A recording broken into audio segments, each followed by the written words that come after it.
put you when we're good. I'm gonna get up. You could sit in this seat, and I'll sit in that seat, just because it has the better camera, the better mic. Okay. Cool. Cool, man. Fantastic. 3, 2, 1.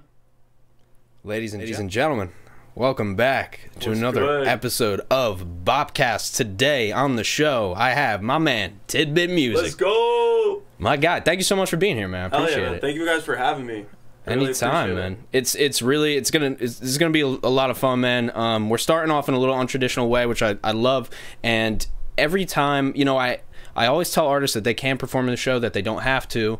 But I always enjoy it when we can have an artist come on and actually, you know, display their craft, man. Because there's one thing of, sure, we're gonna get into the background and everything and how you got to this point, but there's also just the art, man. So. Yeah. And that's very important. So maybe we can start there. We have this new song that you just released. Out soon. Out soon. Sounds good. Do you have a concrete release date for that? Not yet. Probably like 2 months from now. And what's it called again? Forget About Me. Forget About Me. And so, how long have you spent on that song? Like, what was the? Can you overview kind of the evolution of that song? Yeah. So, I think like 8 months ago, I went through a pretty rough breakup, and.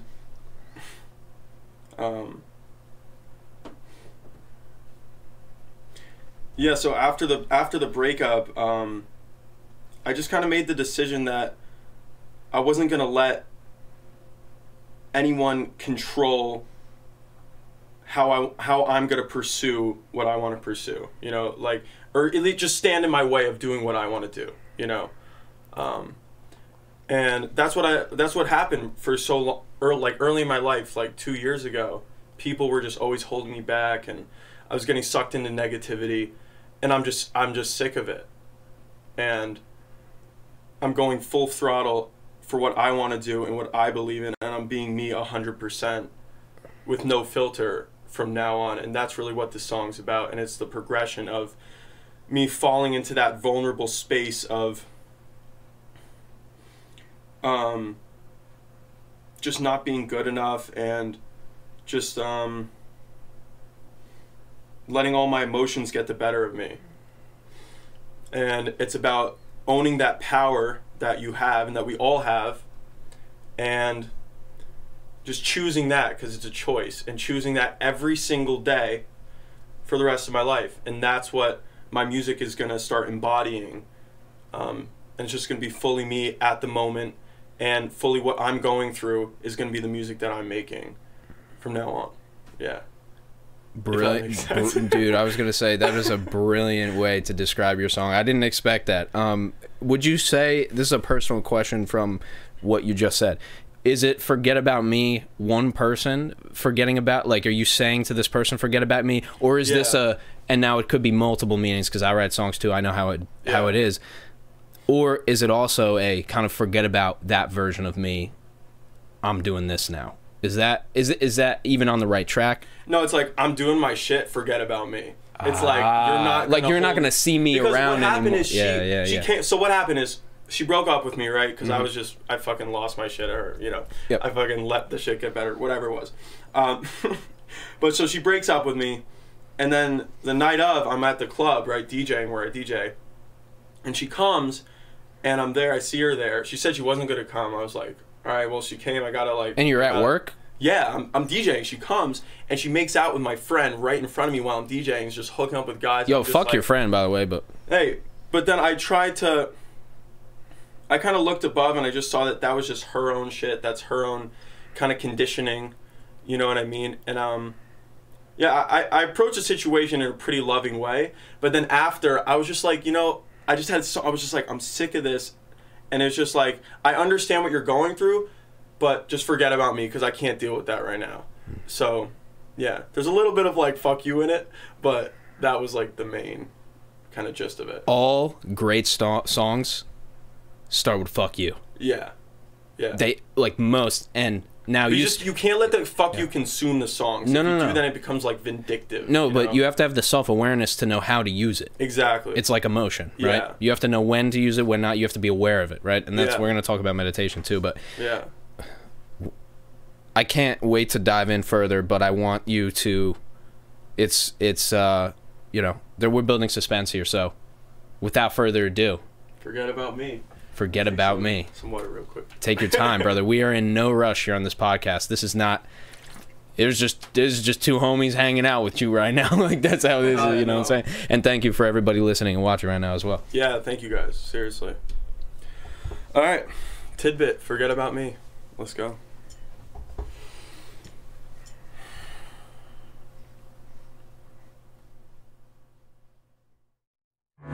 When I'm around you, I never feel right. I wanna love you and ignore all the lies. This isn't working, but I'm working tonight for you.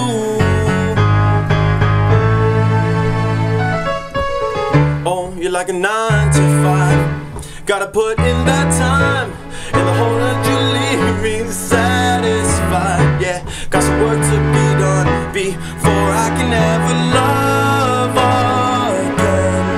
Oh my darling, I'm not there no more. Forget about me.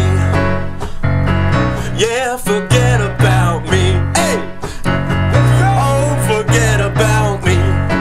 No, no, don't try to tempt me, 'cause I'm not gonna be your man. Forget about me,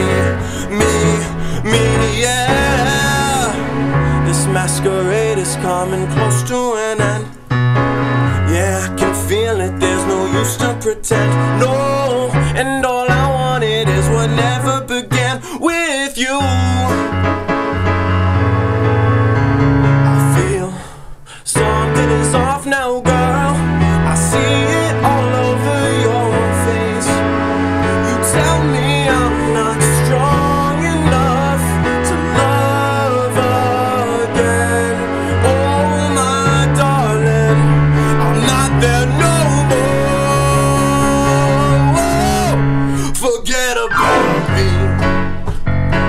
Yeah, forget about me. Go Sully. Hey, forget about me. Hey, don't try to tell me, 'cause I'm not gonna be your man. Forget about me. Yeah, I'ma take you right out of my mind, and I'm free. Yeah, and I'm not gonna hold back, no, tonight. Oh, so I move on, I groove on. I move on, I groove on. I move on, I groove on. Let's go and for once in your life, forget about me.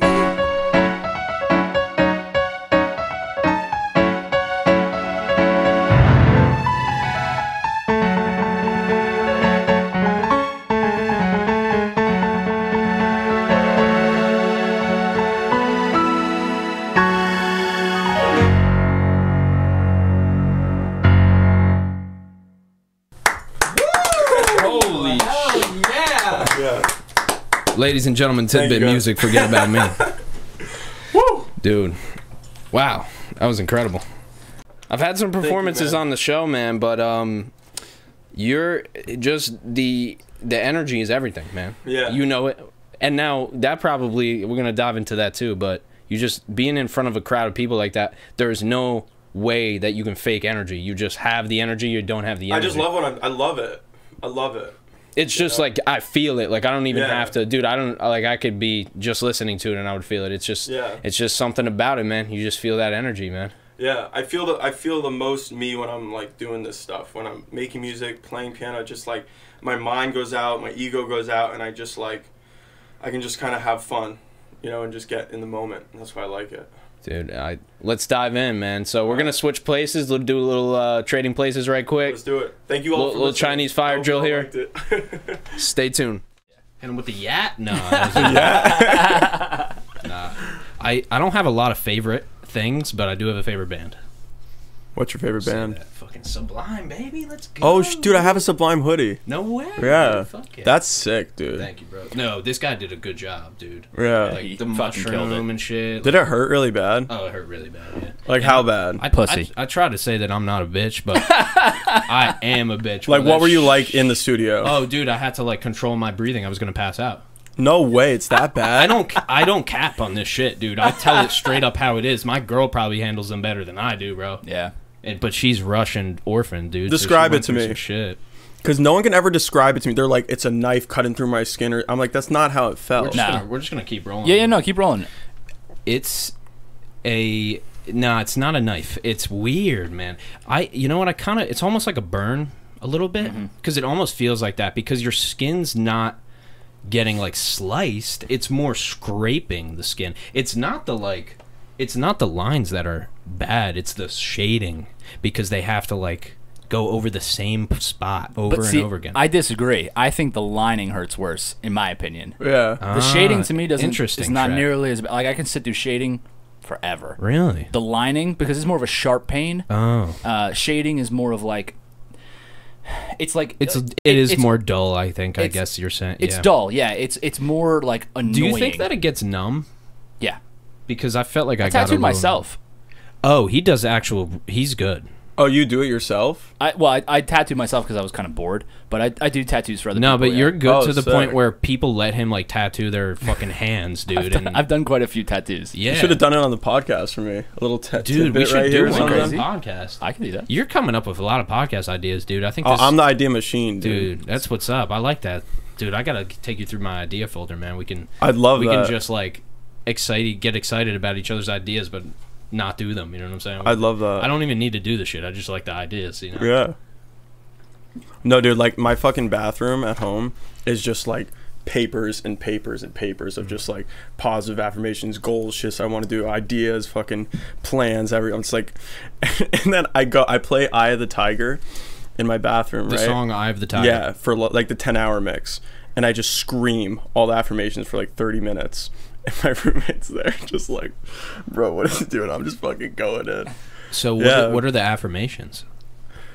Just like what I want to do, just like I'm powerful, like just fucking just the opposite of what my mind says to me every day. What does your mind say to you? Just a bunch of bullshit. Because it's all just bullshit. Now, do you separate yourself from like those thoughts? Oh, 100%. But it wasn't always like that. No. That happened probably around a year ago when I read Eckhart Tolle, A New Earth, and Eckhart Tolle, The Power of Now. I highly recommend those books. If you guys are like struggling with like incessant thinking or just fucking read the books. They're good. I can't even explain it, but they changed my life. And it allowed me to just disidentify from those thoughts and watch them. And because they used to just live through me. They used to just take over me all the time, and I just felt trapped, and I knew I had this potential in me at all times, but I just couldn't let it out, and I'd always choose the fear path unconsciously, and sometimes consciously, not gonna lie. But yeah, once I read those books and I went to rehab for 9 months, and I had some drug problems, like just weed and stuff like that, but Why do you think it is that we like accept our thoughts for reality? What do you mean? Like, why do you think it is that we believe our thoughts? You know what I'm saying? Like, because they're just random thoughts. Like, I don't even think it's that we believe them. We're just not taught that. I don't even think a lot of people are aware that they are That's thinking. what I'm saying. They're just the thought. It's like, I don't.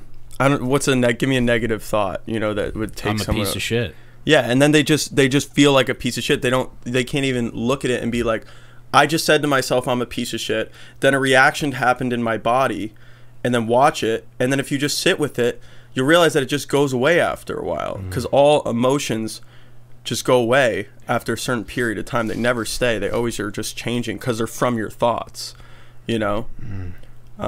Yeah, I think people think they have way less control than they really do. Yeah. Of those things. Oh, dude, we're fucking powerful. Like, I'm just now tapping into it, just like starting into it. I'm in the beginning of my journey, because I was asleep forever, and I'm still pretty asleep. You know, I still get consumed by it every day, and it's a constant like I have to keep, you know, just work on it every day. To not fall into it. Fantastic book that I'll recommend is Awareness by Anthony DeMello. I've been hearing about it. I need to check that out. Dude, you will listen however you consume it. I listen to it because for context, the audio version is him teaching a class. Like, he has the whole thing recited, like, by memory. And it's the actual version of him speaking it to people. So I always recommend that. But it's amazing. It doesn't start with this exactly, but it begins with the sentiment of most people go through life asleep. Yeah. And there's different levels of awareness. You know, being aware of yourself, being aware of your surroundings, being aware of your awareness of yourself. You don't know what you don't know until you don't know it. Those things. What is that? Right? Yeah, you got to run it back a little bit. Yeah. Another great one. I'll give you another one, right? Okay, so that was from Rob Dyrdek, gave that one to me. Another one is, it's easier. I love Rob Dyrdek. He's amazing. Dude, I got to talk to him for like 30 minutes. That's so sick. Amazing. We recorded it, put it on the podcast. It was crazy. He had me on his podcast. It was so cool. That's crazy. He's such a cool guy. Yeah. I mean, I really look up to him, but I love Fantasy Factory and like Robin Big. That was my shit. Dude, and back then we had no idea that this guy, I mean, honestly, he wasn't really as much of an entrepreneur back then. Like, now he's worth like 50 mil, dude. Jesus. Because what he did was he had his deal with MTV, right? He was doing the show, and he goes, why don't I just build the production company to do this show, and then MTV will hire my production company, and then I'll have an even better deal with them because I own the production. And then, so I don't know the other details, but that's all I know, but that's what happened. So like, he literally like just saw what they were doing and just replicated it, and then was like, you should hire my business or whatever. Yeah, he's a 300 episode contract for his podcast now too, which is like beast mode, dude. But what a guy. But yeah, holy so shit, I got that one from him, because people always say you don't know what you don't know, but he said you don't know what you don't know until you don't know it. Yeah, so you're aware that you don't understand this portion, and that leads me always to the fact that nothing it has an obligation to make sense to you. I feel like people think that they have to make sense of everything. No. Like most things, nothing has an obligation to make sense to you, you know, which is kind of interesting. But listen, man, there's a lot of, I feel like I could go on this topic for a long time, but can you take me back a little bit? I mean, you mentioned, listen, you had problems, maybe it wasn't, you know, hard drugs, or I don't know, maybe it was, but, you know, can you take us back a little bit and just kind of give some context on like where you were at that point in your life, maybe what led you there, and then we'll kind of move forward from there. And you could start at any position, by the way. It doesn't matter where you start. I'm trying to think of the best place to start. Well, maybe start start while you're in it. Like, why'd you go to rehab then? Yeah, so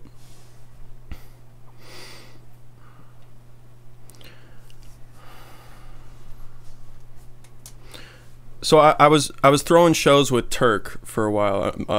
The Mad Minds. He's been on this. I won't tell the Mad Minds story because I told it too many times. But Turkish Royale has a whole interview on here if you want to check it out. Legend. Shout out to Turk. Yeah. But yeah, so when I was 18, I moved to California. I was always just kind of a weed smoker, nothing crazy. And then, I always just struggled with anxiety and just depression, and so I was put on some meds for I think it was bipolar or something, and I had to. The meds were very negative. They negatively reacted with my brain, and I had to move back home from California. I was out there for school. I had like a full psychotic breakdown, like full and you can call it psychotic. I kind of just, it was actually a very spiritual experience to me. It changed my life. It opened my mind. It fully just killed my ego. I was like a completely different person for 2 weeks. One of the best times of my life. Yeah. But also scariest and, you know, unsure, but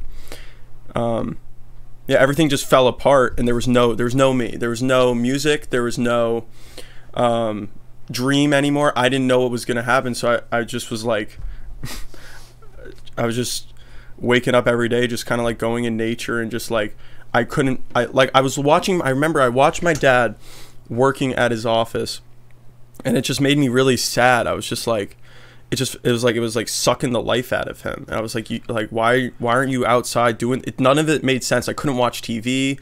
I couldn't watch TV while I ate. I was like eating really slow and just like all these innate, and I haven't read any book really before that, you know, of like spirituality or anything. And that's how I got into all this. But so that happened. And then when I got out of it, I went back into the real world, and I had to start getting a job, and, you know, we're not going to give up on the music stuff ever. So like I got back into that, and when I got back into it, I throw these shows. I started throwing shows, like teen parties, and I'd do the rap showcases with Turk. And after the shows were done, I didn't know how to deal, because sometimes no one comes to the show. You know, sometimes it's just like a complete failure. And when they were done, you put so much into it, and then I just didn't know how to deal with it. So I just go on these like month benders, and that was why I got the bipolar diagnosis, because it was like I'd be so into it, and then I just would go on the complete opposite end. I was either going in or out. I was always in or out, and it drove me nuts. And that happened for like a year, and then eventually, it just got so bad that my mom was like, you're not gonna live in this house anymore. You got to go to rehab, like, because I was just smoking, and I was just taking advantage of all my friends, just complete, selfishness, and definitely not proud of what I did. It was a tough time, but yeah. So then I ship off to rehab, and I thought I was only going to rehab for 30 days. It ended up being 9 months, because when I went there, that was the plan. So that's how they get, because sometimes you can't, like, if you were like, yo, you need to go to rehab for 9 months, you're not gonna have your phone, you can't talk to anyone, you're gonna live with like 12 like unique individuals, you know, to say the least. Yeah, and you're treated like a baby there. You're driving in a van. It's like, it's crazy. But yeah, so shipped off to there, and yeah, so I stayed. I was originally gonna stay for 30 days, and then they were like, nope, 3 months. And then after I stayed for the 3 months, sorry, I'm trying to like explain this the proper way. No, we have a lot of time, by the way. Here, let me backtrack real quick. So when I went for the first 3 months, I was with this my girlfriend at the time, and that was probably the hardest thing, because those 3 months, you can't talk to your family, you can't talk to anyone. It was just like complete isolation. But it was like the best thing for me, because I've kind of I've always had people kind of fixing things for me and kind of like coddling me a little bit, you know, like I was a little babied as a kid, just very like protected, you know.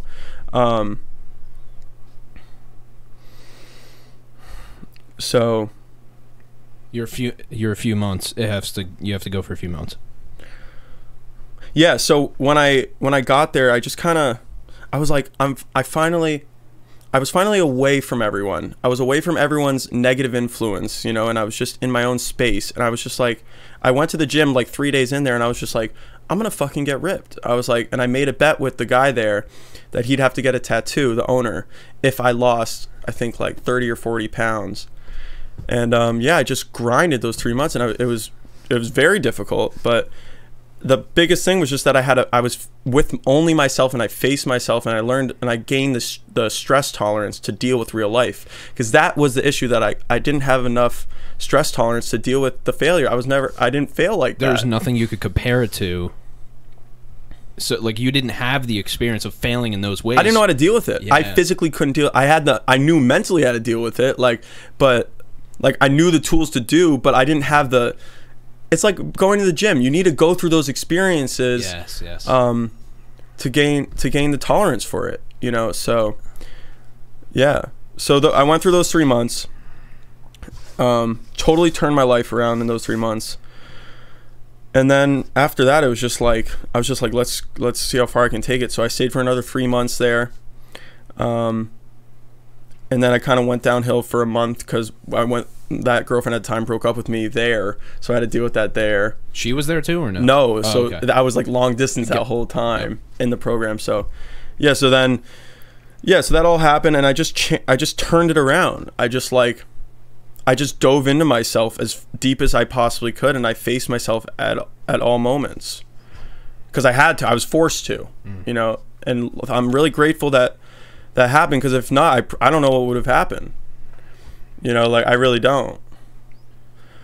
That's why I respect people who like go through it and aren't forcing. They choose to do that because, and I eventually had to keep going and choose to do it. But that initial thing was like God, whatever you want to call, like it just came together right. It was the right place for me at the time. So when you were on a bender for a month, what did that look like? Fucking smoking weed like crazy, just like were you like working? Did you? No, okay. It was just like Dude, totally like living, blow through my savings. At your parents' house? No, I just like go to my boy's house and we just fucking like smoke. Like all day, like just all day, okay, dude, got it, all day. Some good times, not gonna lie. Some good times. I've done it. I've done it. I can't say I haven't done it. I was just hiding. I was hiding from life, you know. Damn. Do you understand that version of yourself from before? Like, do you sympathize with it?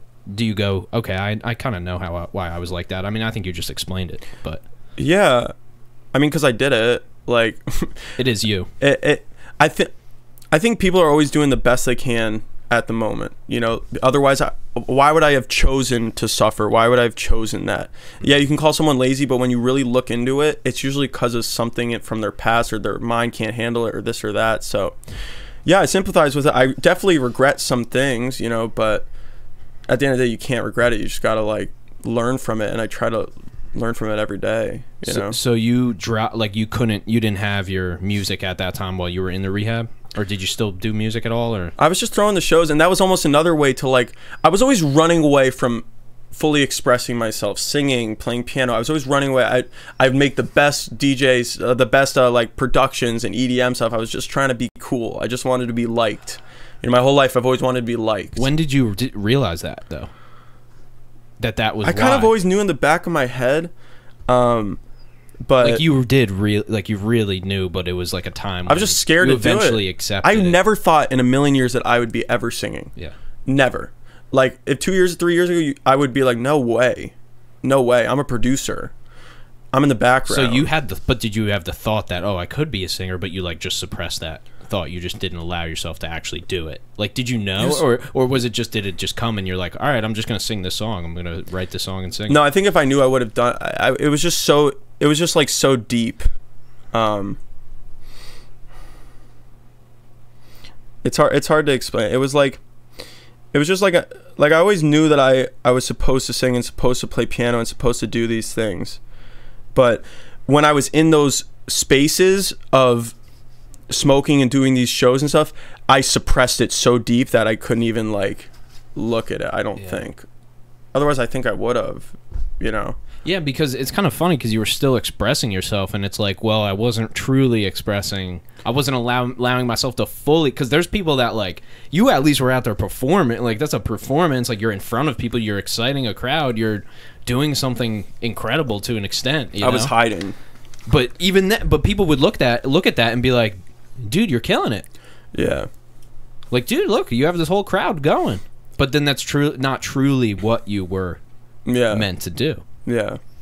I've found that with myself. I mean, I started doing it when I was like 16. I think I probably started doing it around the same time I started making music. It might have been a little before or after. It might have been around the same time, but I never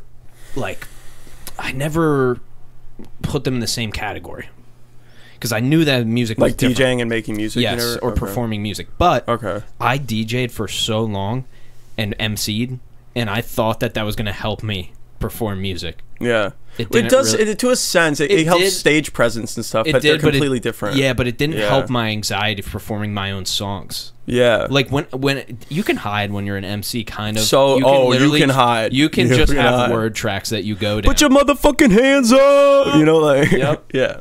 I'm gonna throw a lot of reverb on that. Can you do the little boom, boom, boom, boom? We're getting there, dude. One step at a time. Hit the ham horn. Yeah. No, we really need to. But yeah, man, it's you for sure. I mean, honestly, I kind of go autopilot on a lot of gigs. Like, not autopilot, but it's just like it seems predictable. Like, I know I'm probably gonna get hit with some shit that I'm gonna have to deal with. But it is like. I just kind of know, like, I could completely do a gig and just not try. And then nobody would really know. Yeah. Like, I always try to go above and beyond, but like I always try my hardest. But I could literally go 60% and nobody would really. Because once you figure it out to an extent, it's just kind of like repetition. But with performing music, it wasn't like that for me. I literally would perform, and then I would practice performing every day to nobody, and that helped me zero. Didn't help me at all. Yeah. It was like. Oh, dude, you gotta get in front of people. You gotta get in front of people. You gotta get. There ain't nothing else like it. Dude, it's like I'll go on runs and sing my whole song while I'm running and go in a public place. Like, I was in the airport the other day. I just started singing in the airport, just like for my Instagram and shit. Like, you gotta it's all just exposing yourself to those things that you're scared of. You know. Yeah. Yeah. Which you know. Yeah, I mean, for sure. There's not this, at least. This is not like that. This is way different, but. When in terms of being in front of people, yeah, I mean, you can attest to this, but being in front of 500 people and then having to know what to say, if you know what to say, you're like pretty confident. But if you like have any doubt, it's going to be bad, because when it comes, here it comes, coming back to the energy, that energy is really confidence, you know? Yeah. It's a lot of confidence. Yeah, I almost try, it's not even confidence. I kind of just try to step out of the way. That's why sometimes I just pause, because it's like, it feels like sometimes there's always that pressure that you need to, like, oh, keep going, keep up, people are gonna judge me or whatever. But it's like, if you just like take a second and like kind of just let it kind of come out, then like it comes out nicely. And sometimes that can even be more intriguing. It's like, oh, he's taking his time. And I feel like a lot of people don't take their time, and that's also has to do with business and stuff too. Like, they don't take their time and they're not patient to develop the proper product, and they put it out too fast, you know. And that's what I've been trying to do. And like that song, you'll hear the productions, like I spent 7 months on that so far, 8 months, like consistent work on that. Like, and that's just because I'm still learning, and it's like I'm learning piano, you know what I mean? And I'm in it for the long game, and I think that's the key, you know.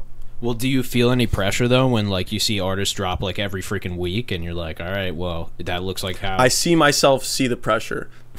I love it, dude. Self-awareness. Yeah. You know, you gotta just be like, yeah, you feel the jealousy, it comes up, I feel the envy, and then I'm just like, they earned it, you know, they fucking earned it, and I haven't earned it yet. And that's really what it is. But you define how you earn it, so you're good, you know.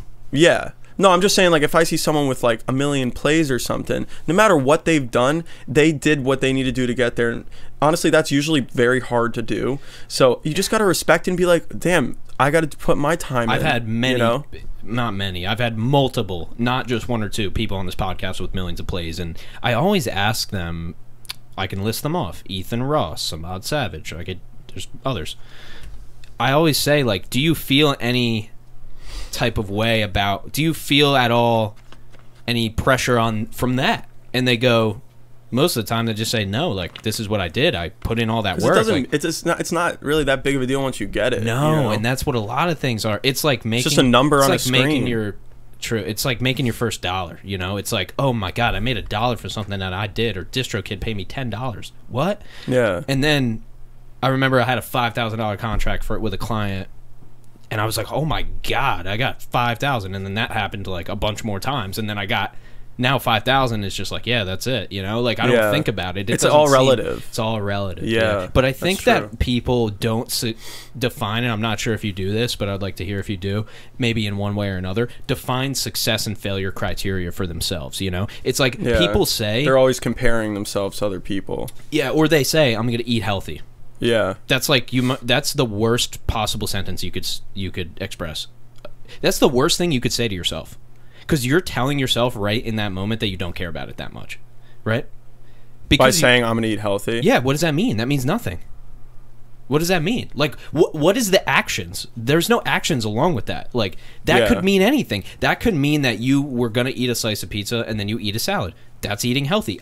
Okay. But is that what it is? Or no? Because it's different for everyone. It's like, why are you eating healthy? Why do you want to eat healthy? Well, that's where it should start, right? But people don't define what things are. They just do. Like, I want to have a podcast. Okay. Why? Well, it would be cool. Well, why do you think it would be cool? And just go down this rabbit hole. Or all these questions. Yeah, no, people lack maybe not the ability. I think they have the ability. It's scary to go deeper because you actually might not want that thing that bad. Yeah, and I think something that's been helping me too is just trying to be more in like the service mindset. And I just got into that I'm late on the Tony Robbins stuff. I just started watching. Dude, he's been around since the freaking 90s, so we're all late. But it's true. It's just like when you come from that, like when I go into a DJ gig and I'm like, how can I serve these people? How can I make their night the best night ever? And try to come as authentically as I can with that mentality. Then the night always goes better for me, you know? Than if I'm going to go, you know, am I gonna meet some cute girls tonight? Like, are they gonna like me when I go there? Like, is it gonna be a good gig? You know what I mean? Or I just got to get through this. It's over at 10. We're good. We just gotta make it to 10. Yeah, and I get that. I get there sometimes, but it's like but that's 9 to 5 mindset. That's mindset where you're easily replaceable. When you're a DJ or an MC or a performance artist, your talent, you're not replaceable. Like, there's somebody else who can come do it, but they don't do it like you, you know? Yeah. So that's what I think about, and I think that's how everybody should treat their job. Treat your job like you're the talent. Treat your job like people need you to be there. I don't give a fuck if they need you to be there or not. Yeah. Like, if you just have that mentality, things are going to go much better. And that's just give it your fucking all. Yeah. Like, every time, as much as you can, give it your all, because it's very important, especially when you're doing stuff like we're doing, you know? But I like what you said about, I kind of glossed over that and didn't make a point out of it, but I did in the moment recognize it, which was your being able to pause. And I think that should apply to everything. I even heard today, I was listening to a podcast right before this, Brad Lee, shout out to you, Brad, would love to have you on. He said that we have to agree that we have to understand that hard work is bullshit. Like, we've been sold this thing about hard work is everything, oh my dude. Fucking yes. But that's me, dude. Like, I want to tell you that. Because that's I think it's more just consistency. That's what, at least that's what's worked for me. You know, like, just with healthy and just achieving what I've achieved so far, it's always been consistency. Whenever I grind too hard, then I burn myself out, you know, or I don't manage my energy properly. But when I'm like, when I just go, okay, I'm gonna do this an hour. I feel like doing something an hour every day for 7 days is harder than doing it for like 7 hours one day and then not doing it the rest. You know what I mean? Dude, so much. Dude, you can do, I don't know why people don't get this. Like, I don't work on everything the same amount all the time. Like, I don't work on music every month or every week or every day. Like, I probably work on it every month, but as long as I'm doing it at a pace that I accept, like, I go, what's my success and failure ratio? You know, like, not that I have everything mapped out. It's just that you can do something 30 minutes a month. That's okay. Like, it's just, we're sold this thing that you have to do everything to the max all the time to get anywhere, and it's not true. No. You know, and I will say, there's certain areas, dude, if you played guitar 30 minutes a month, you're not going to fucking get anywhere. Okay? So there's definitely certain things like that. But if you played guitar for 10 years every day and then went back a little bit, all right, I'm going to play once a week now, you're still going to be able to play guitar. Yeah. You know? It's like, it just depends on the thing. There's so much nuance, and we just want to put this blanket over everything and say hard work gets you places. It's like, I know a bunch of people who bust their fucking ass and are broke. Yeah. You know? Yeah. But 100%. More power to them. That was me. I still bust my ass, but I bust it in a different way. Like, I feel like hard work, what I think about it is like physical hard work, you know? Yeah. That's what they were saying on the podcast. They're like, is sending emails really hard work? Like, no, it's not hard work compared to landscaping.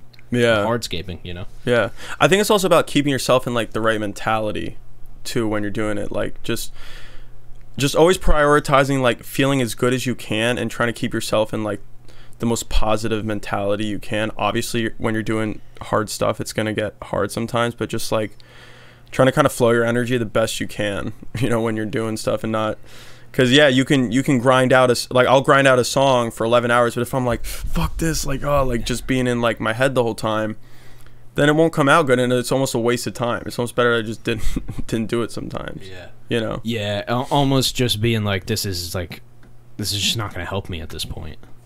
It has to be able to help you. Yeah. Like if you're not. Yeah, and that's when the tools of learning how to pivot your mind come in handy, like meditation or going outside for a walk, or just any tools that will get your mind, reset your mind, and you have the power to do that. Like I've been taking cold showers, dude, and they change my shit. You know, like if I'm feeling, I just hop in the cold and it instantly like wakes me up out of that, you know, negative mindset. You know. Yeah. When did that start for you?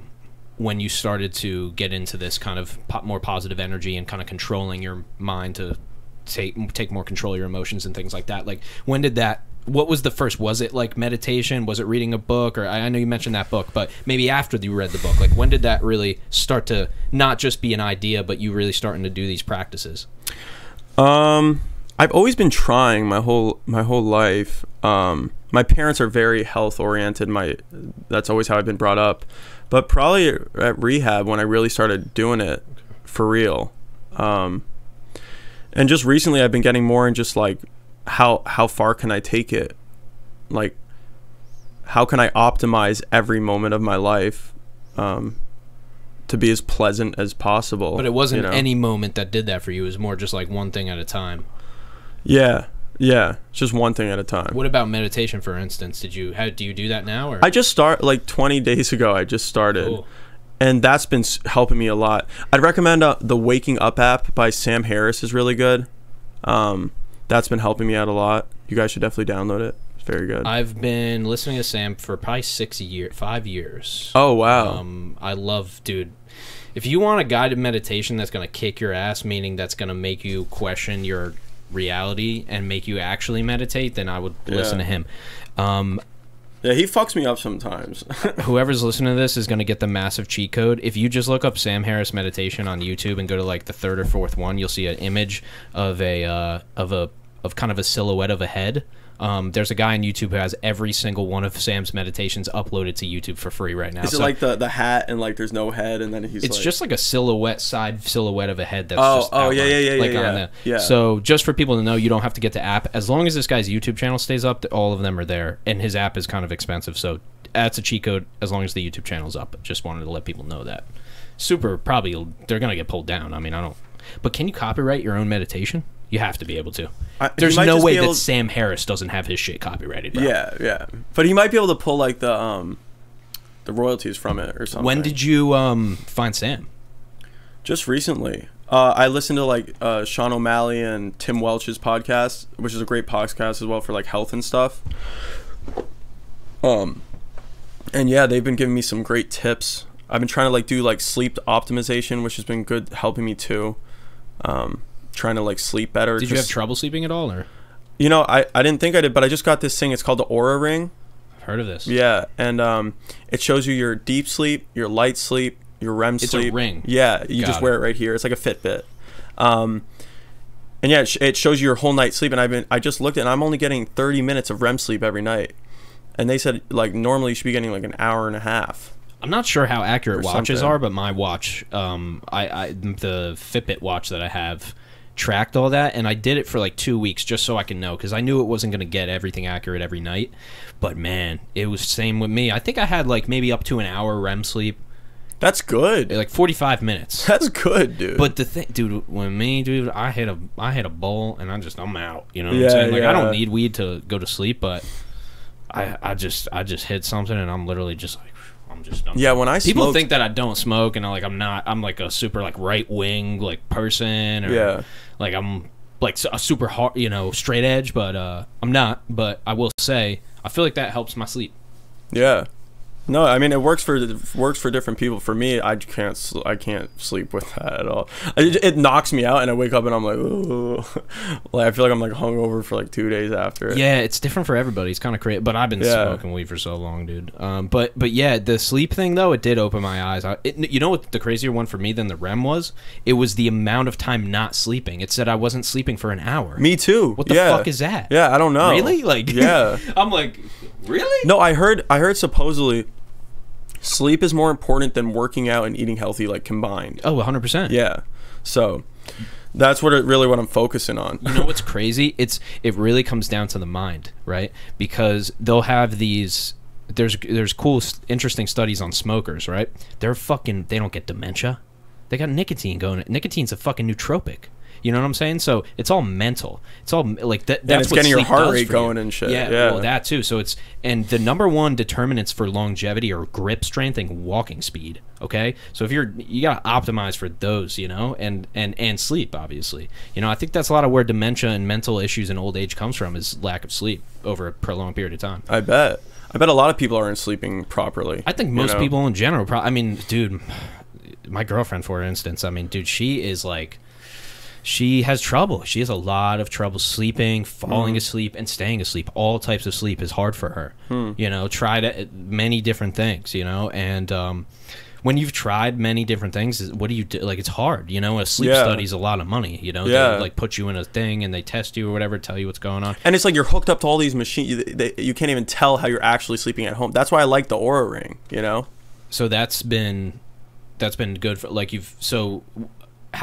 how long have you been like using a this week thing? Really? Yeah. Cool. Yeah, I love it, dude. I flex awesome. it everywhere. I'm like, yo, look at my ring. That's dope. Trett's got the Whoop. You know about the Whoop? Yeah, I use the Whoop. It's like basically same thing. It'll do everything that the Oura Ring does, but it's on my wrist instead of a ring. Oh, that's sick. So I track my sleep and my recovery, and all that is all. Oh, dude, it has so much. Oh, nice. Dude. Yeah. It has so probably as much as that thing. They're basically the same. Like I've looked at both, like, and they're identical. Is that one a subscription too? Like a monthly subscription? No, I just bought it. It was like $300 or something. Is that a monthly subscription? This is a subscription, yeah. Oh, interesting. For like the online app or something? Yeah, it's for the app on my phone. Yeah. All right. But the actual like thing is free. Like they give this to you, and then you just pay for the subscription. Aura versus Whoop showdown. Let's go. But no, I'm with you. I definitely don't get enough sleep either. Yeah. And I look at it and it like bums me out. I'm like, man, I need to like sleep. How much better. sleep do you get, Trent? I can look and tell you what last night was. Like, what's an average? I mean, I'm just wondering. Between, on the low side, 3.5, 4. There's nights when you get 3.5 or 4 hours? Yeah. And you get up and go to work and like do a day? Yeah. I do my full. How, you know what my bro? days are like. I know what your days are like. That's crazy. Yeah, but do you have like? You said you only get 4 hours of sleep. No, but that's Sometimes. like she said that's a low day. That's a low. No, that's but a low what day. I'm saying is like I feel like, and this is interesting too with different people, is that people function on different levels of shit. Right? Like for me, dude, if I have less than 7, I probably feel like you feel on 2. Yeah. Probably. Yeah, I can't function on 7. Yeah. I can't do it. You can't function No, on I'm sorry. I can't function on 4. I'm sorry. So yeah. what's your like 7 or 8 is what's like what's good your for me. what's your average kind of domain, like 7 or 8 or Yeah. Do you make it a 7 or 8. priority to like go to bed at the same time? Because I'm bad at that. Yeah, I've been trying to I was on a pretty good schedule, but now with the show, I'm trying to go to sleep later because we're going to be performing at the Mad Minds Takeover February 26th. Sorry, this will already be. It'll be probably a month after that. But the video will be up. One. The songs will be up. Yeah, exactly. Everything will be out at least. So are you a morning person naturally? No. So that's good for performing because I'm fucked. I'm a morning person. Like if I have a gig that day and I know I'm gonna be up, I'm gonna be probably driving at 2 in the morning, which is kind of rare, but it happens. The latest I can get up is like 9. Really? I could sleep till 11, but I have to go to bed really late. Yeah. No, I've been trying to get up at like 6, like trying to just get on that. Like, it's just good for like the mental toughness stuff. Just like, because I hate waking up. It's like the hardest thing for me. When I have a specific question, just pretty random but involved in this conversation. When you were at this rehab and you were like, all right, I'm gonna work out all the time. Like, how'd you learn how to, like, did you want to get jacked? Did you want to, like, what was your goal? Getting strength? Like, was there any goal? Or I was just always fat. I just didn't want to be fat. So you were fat? Yeah, I was like 220 pounds. I mean, I was just, like, chubby. I just was unhealthy. You know, I didn't, I was just always overeating and just not feeling good. So I just wanted to be healthy and feel good. Feel confident, you know? So did that help? Yeah. Did it? So like, how'd you know what to do though? Did you get on the treadmill and start walking? Like, so the counselors were like, they knew how to lift. Like one of them was a military guy, and the guy who runs it, Devin. So you did like weights and stuff too. Yeah. Well, no, at the program we lived on a ranch, so yeah, for the first 3 months, so I was just running, doing whatever, you know. And where was that ranch? In Maine. Okay, I was gonna say if it was like Cali or something, I was gonna make a joke, but I feel like Maine is like it gets brutal. In No, Maine. it's cold as fucking Maine, dude. Say, yeah, dude, Maine rehab. I'm fucking. They don't send people to those ones. You know, if they send you to Malibu, you put your feet back. There's a guy in the street who you know. You know what I'm saying? No, whatever. This wasn't one of those motherfuckers. You know, yeah. like shit. Yeah. No, I like it though now because it helps you build that mental toughness. Dude, you know? my uncle went to so many rehabs and like they were just in like metropolitan areas like where drugs are. Makes no sense. Yeah, but it's a formality. It's not real. You know, it's Yeah, not a yeah. real rehab. You know, it's not. It's a real rehab, but people don't go there to actually rehab. They go there so their family did something. And I'm not saying there's other solutions because I'm not the fucking expert here, but I'm saying that it's people just go there because they have to go there. Yeah. And somebody else pays for it. Yeah. And then you don't have to rehab. Yeah, no, I'm glad I didn't do that. Dude, that's crazy. So you're go through this rehab. At the end of it, what year is this? At the end of it, if you're going to think back, or how old are you? I don't Either even way. know. How many years ago? 2, 3, 5? Probably like at the like I was 21, I think. How old are you now? I'm 23. Okay, So I think I was like 22 when I got out. a couple years back, and Yeah. You did go to college? You didn't go to college? No. Okay, so you didn't go to college. I always knew I didn't want to go to college. Got it. Yeah. I knew I always wanted to be a music producer, singer, whatever. So even in high school, you knew that. Oh, since I was 11. Wow. Yeah, this has been my whole life. So you were always DJing though. You weren't like making your own music. Yeah, said, right? I DJ'd a bar mitzvah, not a bar mitzvah. A bar mitzvah when I was 12. So I was younger than the kid. Yeah. Beast mode. Yeah, bro, it was sick. That's I was like playing awesome. like heavy dubstep. I was like, let's go. That was were you a Skrillex? Oh, dude, Skrillex Kyoto was the first song I ever heard. I remember I was driving. Bro. Yeah, bro, give me some for that. Let's go. That was fire. Because But that yeah, was on my iPod, bro. Yeah, Kyoto. That was the first song I ever heard that made me want to be a music producer. I'm gonna remember it overlay still. like 4 seconds of it to bring everybody nostalgia. You should. Yeah. Should we just get a clip of us just fucking Post. going in? Yeah, I got it from the performance. Hell yeah. I got it right there too. Perfect. Hell yeah. But yeah, so you were a Skrillex fan like when Skrillex was like, take it like when it, I guess a little before it was like mainstream, like when he was coming out with music actively. That's when Yeah, you no, started. I've always loved. He was like my main inspiration in the beginning. And then I got really into Haywire, who you guys should definitely look up. He's really good. He's like a piano jazz player type guy who makes EDM stuff as well. And then, yeah, it was just history from there. It's just all I've been ever doing. Bad Not Good. Have you ever heard of them? No. Oh, they're really good, man. You gotta Really? check them out. Yeah, they do a lot of background. Like they'll take hip hop songs and rap songs with like Denzel Curry, and they'll just do like a whole band version of it, Oh, that's sick. like a 5-6 piece band version. That's sick. I want to perform with a band so bad. So you were like a real EDM, like you weren't like a rock or punk or No. like any of that. Dude, I went to the end of EDM. Wow. Like the end. Like the deep, weird fucking What can you give in me a forest, like trip out, like shit. Like I went all the way to the end. like physically you're saying, or that's what the no, music that's sounded what it like? sounded like. Okay. Whoop, whoop, whoop, whoop, whoop, you know, just like weird shit. But so what is that? Like what happens when you're at that point? You're like, I'm at like there's no I more just EDM? over listened to it. I was Yeah. just like, I can't take it. It was just, and when you produce dubstep, people don't understand. You're producing that song for like 100 hours to 300 hours. So you're just taking that one sound, the womp womp, right? You're making that sound for like 14 hours, and you're just hearing it. I'm just like, I can't take this anymore, you know. So that's what made me make jazz pop music now, kind of stuff. Yeah, I don't even know what I'd call my stuff. Like now. I said, a lot of no shade on any of the artists that came on the show at all, but like I know a lot of music. I have a pretty like I've DJ'd. I grew up on classics. Like I learned everything. I'm still learning hip hop. I haven't even touched R&B barely. But like I usually something pops in my head of artists that I relate to, artists that I'll hear. Like Yeah. something will pop in my head. I'll be like, yeah, a little bit of Nirvana, or a little bit of this, a little bit of that. Not with yours, man.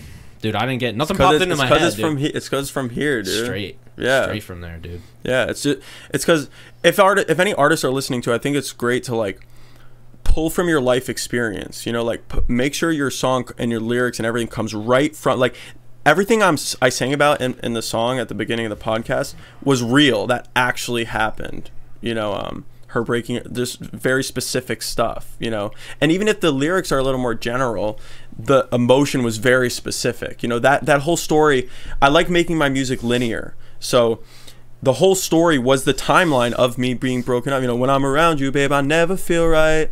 I want to love you and ignore all the lies. So that's the first part. And then it's like, forget about me, right? It doesn't feel right. And then I go into, it's about to end. This masquerade is coming close to an end. Yeah, I can feel it. There's no use to pretend, right? And then here I'm going, I feel something is off now, girl. I see it all over your face. Then she's breaking up with me. And then, so it makes the next chorus get even bigger. Because now it's forget about me, you broke up with me. Not forget about me, this doesn't feel right. And then it goes down, forgetting my lyrics. Forget about me. And then it's like, now I'm done. Because what happened was I went on a run after she broke up with me. I was just like, I'm done. I'm doing my shit. I was like, I stood up. I was like, I'm fucking going after this shit now. So, yeah, so I'm gonna take you right out of my mind, you know, whatever. And then it goes, so that's like me getting her out of my mind. And then I'm just at the club. I move on, I groove on, dun, dun, dun, dun, dun, dun, you know. And then it's like, and for once in your life, forget about me. And then we're just jamming out because I'm just like, I transformed the whole negative experience into a positive experience for myself. And I made the breakup into a song that's gonna make me a ton of money, help a lot of people, and do a lot of good shit. And that's what it's about. That's what making music's about. It's transforming those negative experiences into a positive experience. It's not about just complaining, you know, which I hear a lot, you know, which is okay and people relate to it. But why don't we give them some like complain, but then show them how to get out of the bad part. Show how you got out of it, you know, because a lot of people just stay stuck in that bad part. Well, they might not be out of it. Yeah, which is cool too. And yeah, I'm judging it a little, but it's like, no, but this is what it is too. It's, you've been around a lot of hip hop. It's rapping about rapping, dude. The easiest thing I can do is tell you how good I am. Yeah, that's the easiest thing I can do. It's hard to fucking go into yourself and be like, what is going on in me right now, and what can I put into this song to just put it into song, maybe help people, even if it's not to help people, just what can I put into this song right now, dude? That's from me, my straight stream of consciousness raw emotion songs, like I didn't even write them, they just kind of I feel the same way. It's just like after the song's done, I'm like, damn, I can't believe I wrote that, or just like, it's just kind of it's like, where did that come from? It's that point of just no mind. You're just there, and it's just like, and then sometimes I get there and I'm like, oh, I'm there, I gotta stay here, and then I fuck it up. You know what I mean? I think, dude, yeah, well, there's that. You're just hanging out in the moment is fun, dude. You know? Yeah. So how has it been taking it from being a DJ and an MC to like performing your own music? What's the fucking difference? Hard? Yeah, fucking so hard, bro. So hard, but very good too. But so hard. I'm fucking doing it every day with my dad. I'm practicing every single day and just getting in front of people. It's like the most. You don't know nerves until you perform in front of people. You like don't understand it. I feel like. You don't know it until you perform in front of people and bomb. Yeah. Oh my God. Yeah. That I think everybody should grab an instrument. You don't have to know how. Everybody should. I'm not talking karaoke. Go to an open mic where people are serious. Yeah. And go up there and try to fucking do some shit. Yeah. That will humble you more than anything, and you don't have to be good. That's not the point. I had a friend. Shout out to my man Sully, dude. My guy Sully. In college, he was just like, I want to get up there, and we were doing an open mic. I would perform at the open mics in my college, and he just got up there and he did great. Like, he just wanted to do it, and I wish everybody, like, not every, you know, I just wish people had that kind of energy towards it. Yeah, such a learning experience. Well, it's because I just like it now, because when I go, it's just like, it's a win-win. Because if you go up there and you really mess up, then you just learn from it and do it again. And I know that sounds cliche, but it really is just a win-win. If I go on Saturday and I totally bomb, I'll just go. The biggest thing that I think could help people is, like, when you mess up, go in your journal and write down exactly what you could have done better and learn from it. Because if you don't, then it's like you missed out on the experience and you missed out on the failure. You know, then it becomes a failure if you don't learn from it. But if you just learn from it, it's always a win-win. You know, I think failures are way more important than wins. Yeah, because winning is just like, yeah, I was right. Yeah, I'm trying to think if I like, for example, I was trying to bench like 225 and I just bombed, but each time I kind of learned what to do, and then I finally got it, and that's what makes it worth it at the end, you know. And the great correlation to that is that there's nothing you can do. There's no cheat codes in that situation. Like, you could hire a trainer to get there faster. Yeah. But at the end of the day, your muscles need to bench that weight. That's why I love weightlifting, piano, like all that shit, because it's like you can't bullshit. No. That's why people love musicians, because you can't bullshit that. You have to fucking do the scales. Dude, you're either fucking do good or you're trash. And if you're trash, then if you're not good, then you have to get to work. It's like, this is A and B, dude. This is black and white. It's like, you just work, then you'll be better. Like, that's what I want to do with music. It's like, I want to be so good that I can just release a song, and obviously you got to push your music, you got to put time into promoting, marketing, and everything, but it's like, there's certain people like Stevie Wonder. I feel like if he just started right now and he was at his level at like 18, he would blow up, dude, because his music is just so good, and yeah, undeniable. Undeniable. That's on my mirror, dude. I want to be undeniably good at music. That's what I want. Undeniable. Like, I play it for any. It's like, this is fucking unreal. That's what. Like, do you know what Jacob Collier is? I don't think so. You gotta look him up. He's so. It's like, you watch his shit, and it's just unfucking real. It's like, that's how I want people to leave my video. I want them to be like, oh, that was cool. Oh, that was sick. That was fire. Dude, because do you know what? In reality, too, once you're an artist for long enough and then you release shit that's like, oh, that was cool, you know it. You know it's not that good. Like, you know that it's, oh, that was cool, not, oh my God. You didn't put your all into it. You didn't, and everyone's like, dude, just stop. You're overthinking it, this or that. You did it on a whim. Yeah, you know? and don't get me wrong, I overthink shit, but like 100%. Sometimes I spend a little too much time on shit. Yeah. But at the end, it's like, I want to make sure, I want to leave that being like, at the moment, I put all my skills at that moment into that song. And I know that, and it's like, that's why it's more for me even. It's like time capsules that I can always look back on, and just that it just means so much to have that music for myself, I think people will read like Russ's book, or they'll like follow him. I'm not sure. I haven't read his book. It's good. You love Russ. I mean, I'm not obsessed with him, but I like him. I like other creators and artists way better. I don't even like his music that much. I mean, I like Russ. I think you're a great artist, buddy, but actually, I was on his TikTok. Listen, no, I say he's a great artist. I didn't say he's like Russ, great but rap battle me. No, but I'm saying come on this. But I'm saying, Russ, come on this podcast, man. We have a spot for you right here. There's a seat right here. Nice new comfy seats. Nice new comfy seat. Brand new seats I got. They are comfy. So your music it's pretty good. Thank you. You know, and it's like, if I wasn't honest, then like, I'm just telling you how I feel about it. But no, I mean, I bring him up because I think a lot of people look at that kind of, fuck the labels, fuck the industry, fuck everything, do it for yourself, release one song every week, like, you can do it, doesn't matter, just need content, just need quantity. And I'm not saying that's his entire shtick, which, Russ, I know it's not, but that's what, there's many ways to do it. And you have a Jack Harlow who completely just went full industry, and he's doing great. And listen, I don't know what's happening behind the scenes. He says that he's likes his label and they have a good deal and things like that. Yeah. So I don't think that there's a cookie cutter. There's not one way. There's people who release, I think, like, it's like the length of your podcast, right? It's like, there's no right answer. Same thing with releasing music. Yeah. It's, oh, do I do all singles or do I do albums or do? Yeah. No. I feel like the right answer is being authentic. Yeah, I feel like be that's authentic, the biggest thing. Play to the platform. Yeah. Make content to get new listeners. Pretty much basic shit. Yeah. What any YouTube video is going to tell you. It's all simple. Just do that like 100 hard. times It's just over. very difficult. No, but it's hard to keep doing it over and over. You got to do it for 10 years. Yeah. At least, 10 years usually, and that's why a lot of people don't do it. 10,000 hours type shit. Yeah. Do you guys know Isaiah Rashad, the rapper? I love he's signed to Kendrick's label. Is he? I was going to ask if he is, because like, I don't know what year it was, but he dropped 2 albums and then just disappeared for like 10 years. TDE, baby. And then he just released something like this year. Oh, really? Saw that. Yeah, and it's been like blowing up and shit. I don't know. I mean, I like it. I like it a lot. I think it's gaining traction, but dude, he's one of these guys. I mean, That's sick, he's though. different. I like that. Perfect example, Joey Badass. Yeah. Gone. And then just released a song. Yeah. I mean, it's decent. It's not like, it didn't blow me away. Same thing with dude. Yo, do you know Currency? Yeah, actually, I think I do. Currency has 40 albums. Holy shit.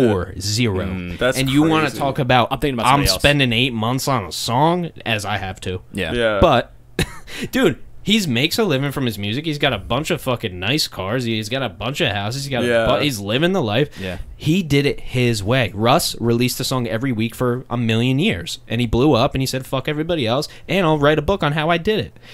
Currency released 40 albums. Kanye released 8 albums, maybe. J. Cole, 6. Yeah. Fucking Kendrick doesn't even do anything, and he's the best. And he's the best, yeah.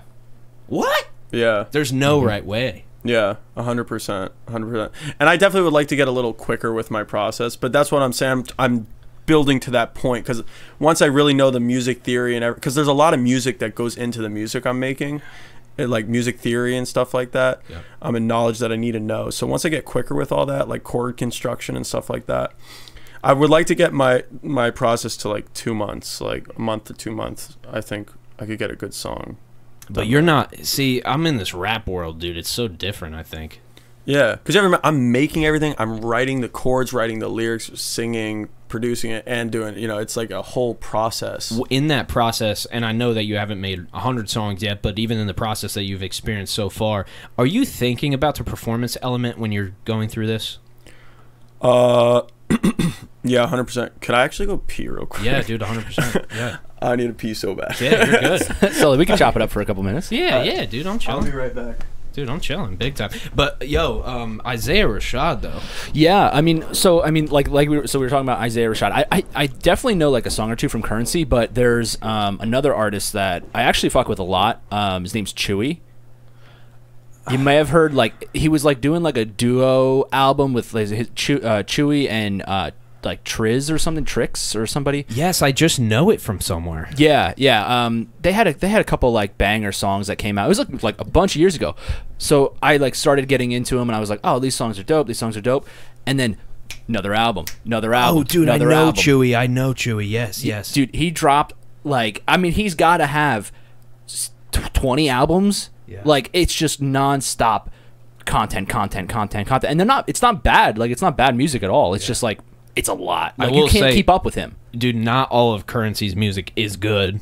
Oh yeah, same for that. A surprising amount of good music in there, right? Yeah, and the reason I like kind of fuck with Chewy a lot is because like his music it's different. It's lyrical. It's deep, it's like got some like heavy content to it in some parts, and then other parts it's like we're just gonna like fuck around, so it's like a little bit of both, but it's a lot of content to keep up with. Like you almost like can't stay on one album because another album's coming out, I mean it's dope. I mean he's doing it his way, and I'm sure he's got a lot of fucking plays on Spotify. I mean I'm listening, You know what Currency said too? He said I don't listen back to any of my songs ever. That's like I don't believe that. That's like Johnny Depp. You ever heard that? He's like, I've never watched a movie that I've been in. I don't believe it, but I believe. Dude, Johnny Depp's a weird dude. I believe Johnny Depp though. Doesn't mean he doesn't. He's watched something. I don't know. Maybe. As a joke. I don't know. Currency, dude. There's no way you didn't play your music in your car or some shit while you're driving down the road and the front of it's bouncing off the ground. There's no way. I don't know.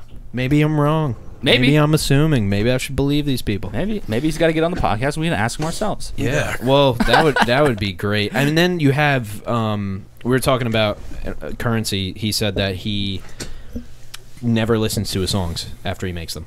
Really? Once they're out, they're done. He never puts them on again or listens to them.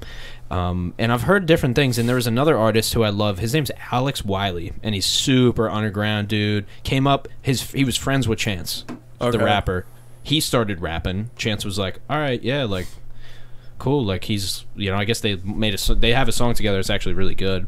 Mm-hmm. But he did rap, like rap. Fast, intense rap. And everything now is just this ethereal kind of super reverbed out, weird, like a R&B, but not really. I can't figure it out. And I don't like it at all, but I love him as an artist. Yeah, and I'll still support him. Oh, that's what he's making now. Yeah, this is just this one individual, this one guy, Alex Wiley, and I love your stuff, dude. I love your rap, but I don't like the new stuff. But I support him. Like I still follow him on Spotify. Yeah, and I see when a song goes out, I listen to it. Every song over the last 3 years I haven't liked, but I'm like I'll still listen to it. Yeah, not all the time, but there's that too. There's different ways you can like it. You can support an artist and like an artist. Heck yeah. It's way different, man. How was that pee? It was fantastic. It was nice. It was a little breeze out there. We need a little review. Come on, man. What are we doing out here? It was great. It was great. But yeah, there's a lot of different ways to do the art. I'm gonna throw up another wild card at you. 75 hard. Yeah. When's the first that you did it one time or? Yeah. So before I left for rehab, I messed up. I did it. I got to day 40 and I messed up, and I went to rehab, and then after rehab, I was like, I got to do this again. So me and Turk did it together, and we made it through the whole time. We made it through it. Just so everyone knows, 75 hard is a gallon of water every day for 75 days. Then you do an inside workout for 45 minutes, an outside workout for 45 minutes. You read 10 pages of a book every day and follow a diet for 75 days. And it's from this guy, Andy Frisella, who's also really good. He started that? Yeah. Andy's dope, dude. Yeah, I he's love dope. him, dude. He's dope. What a fantastic marketing tool as well. Yeah, bro. And it blew up. It blew up. Oh, yeah. I saw everybody and their mom doing it. Yeah. But yeah, so I did that, and it just changed my game. It helped my mental toughness a lot, and it just got me in better shape, and I just loved it. So I just did it again. I just made it through another 75 hard. Do you always do it with somebody? No, see, this time I did it alone because I wanted to prove that I could do it on my own. You know what that's called? What? 75 harder. Yeah, bro. It's fucking tough. Yeah. It's got to be harder. Yeah. But I, as long as I just take it day by day, it kind of is just like, it's not crazy. I'm just like anal about everything. I put on my pillow, like, drink water. I'm reminding myself reminders on my phone. Like, I feel like as long as you're prepared, then like it's not as hard as if you're not prepared, obviously. And you're completely sober, right? Right now, yeah. Do you try to be, or like you're just like, I can have a drink here and there? No, I tried smoking, I tried drinking, and it's just like, I'm just over it. It's just not. I feel good. When you feel good, you don't need that. And I don't like numbing situations because then I don't grow, and it stunts my growth. So like, if I was just high on this podcast or whatever, it would just might be easier to drink or whatever. But when you go through the uncomfortableness, if that's a word, uncomfortability, yeah, it helps you grow, and then you can learn from it. And it's kind of my way of showing my old self, like, I'm fucking here and I'm not stopping. Like, I'm gonna keep doing this shit, even no matter how hard it is, no matter how anxious you are, no matter whatever it is. It's a crutch for people. Yeah, 100%. And people don't know what it feels like to feel great. No. Off of a straight up, dude, I'll straight up have a half a pound of ground beef and some white rice and some broccoli. And it's good, bro. I'm talking salt and pepper. I don't need anything on that. Yeah. Bro, I feel like the Hulk, dude. Yeah. Do you know the G. Hughes sauces? G. Hughes. They're like sugar-free sauces. You gotta try them. Yeah. They're like barbecue sauce, like honey mustard, everything. They have the like cluck you sauce. It's everything, and it's so good. And it's sugar-free. I just dumped that shit. The amount of stevia that I ingest is bad, dude. It's like bad. Yo, that shit's got to be bad for you. There's no way stevia's not bad. I know, for dude. You. That's like my thing. I don't know. It says that it stops inflammation, but I don't really know. There's a Sticky Fingers is a good sauce that I like. They have it at ShopRite. Their barbecue sauce. Do you remember the McDonald's barbecue sauce? No. Bro, McDonald's barbecue sauce be next. I like the Wendy's ranch. That was my shit. Oh, did it turn off? No, slow power. Keep going. You're good. Oh, okay. Yeah. Fucking cameras, dude. I knew I forgot to plug that in. Right now. We need to talk about it. Dude, it doesn't matter. We're good. This is a pod, baby. That's it. Yeah, dude. I don't think people know though. I don't think they know what it's like to just feel it's sad. It's sad, and that's what it's our responsibility for people who are starting to feel good and starting to wake up to help other people start feeling. And honestly, the best thing you can do, rather than being like, yo, you got to do this, you got to do that, just fucking do your shit, because then people see you do your shit and then they want to be like that, and then that's really what motivates people. Is you just being the best. It's gonna sound cliche, being the best you can be. It really is. Yeah. Yeah, because you can't do anything to the fullest extent if you're not to the fullest extent. Yeah. Like, if you're not maxed out, then you can't. If you can't help others if you need help. And well, just the best way to help others is do the best you can do. And that's really the best thing you can do, more than because no matter how much you tell someone who's been smoking for years, dude, smoking's bad for you, bro. You know, they're gonna be like, I can't stop, I can't. But like, if I go out and I stop smoking and I make millions of dollars and I fucking kill they're gonna be, and I kill everything, I'm just healthy, I'm just living, feeling good, they're gonna be like, what is that motherfucker doing? Yeah. And then I give them tools, and then when they come to you, then they can kind of change. People whatever, have to wake up. Yeah, you got to be you got to want to change to change. You can't change anyone that doesn't want to change. You really can't change anyone. You can only help guide people, or serve people through that process. You can't really want it for them. No, because that then is your own ego wanting to feel good that you help someone. Is that how you felt in that rehab though? That you wanted it for yourself? To feel better? Yeah, for you. Or was it for other people as well? Dude, for my dude, like there was Thanksgivings where I would be smoking at Thanksgiving in my friend's house playing Smash instead of being with my family. And I remember I was sit with my dad, and he goes, "Yeah, I'm just disappointed." And that's a very cliche thing, but it's like when you're it was like real. It was like, damn. It was like he didn't like who I was becoming. But you knew though. A little bit. I didn't care when you're. Yes. I just didn't care. See, I was there's selfish. Levels to this. There's like knowing it and then living in it and like accepting it. There's knowing it and accepting it are two different things. I think. Yeah. Not that I'm an expert in this realm, but. Yeah, 100%. It's crazy, man. It's crazy. 100%. Yeah, and I think, dude, moderation's fucking hard. I mean, who said that? Mark Twain, or like moderation's impossible or something like that, or balance is impossible. Yeah.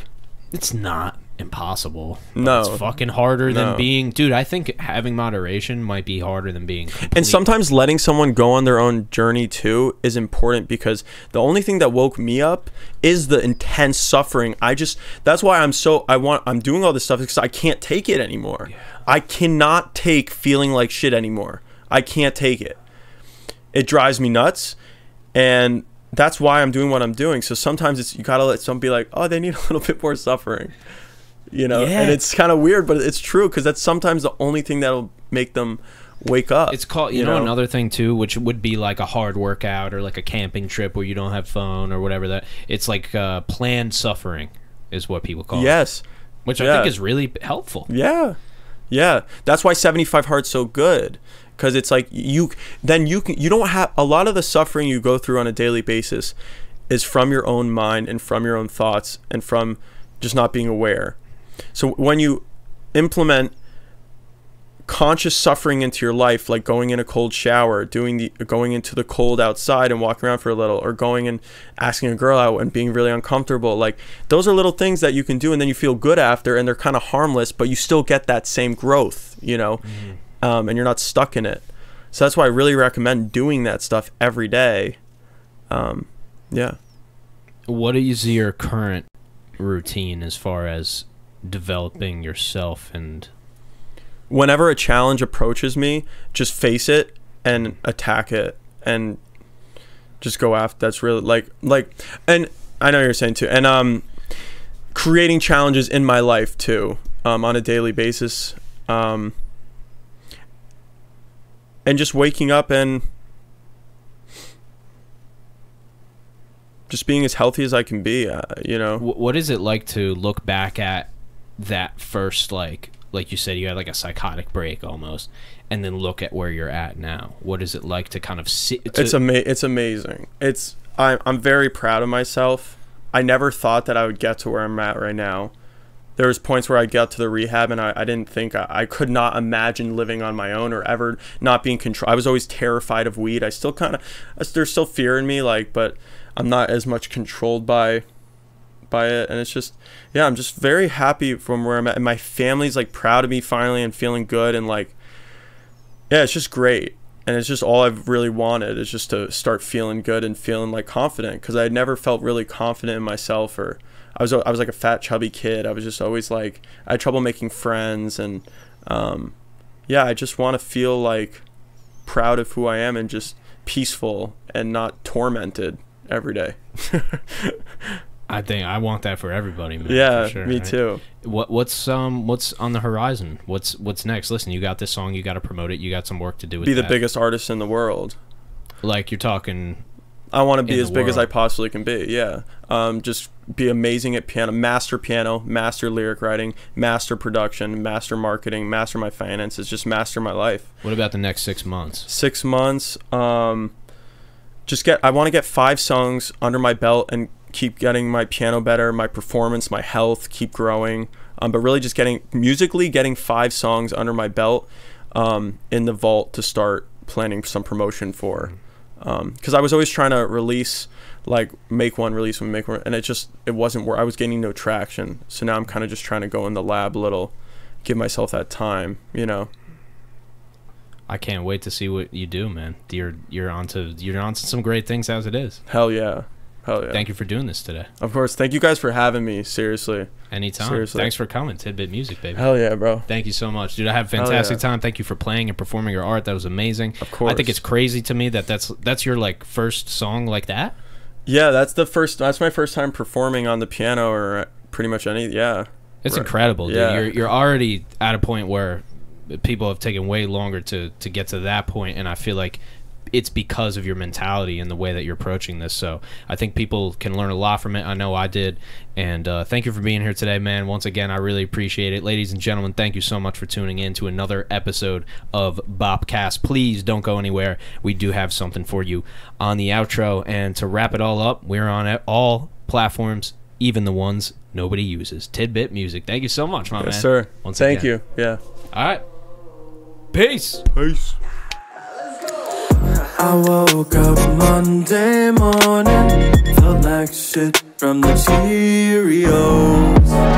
I woke up Tuesday morning, never felt so delirious. I slept in Wednesday morning, hit the snooze and off I went. I woke up Thursday morning, check my bank, look how much I've spent. Oh, let it go, oh, let it go. Just let it go, oh, just let it go. Only 10 more minutes, gonna hit this weekend, yeah. Maybe get some freaking, don't got time for the overthinking. Only 5 more minutes, and I'm almost finished, yeah. I'm ready to go.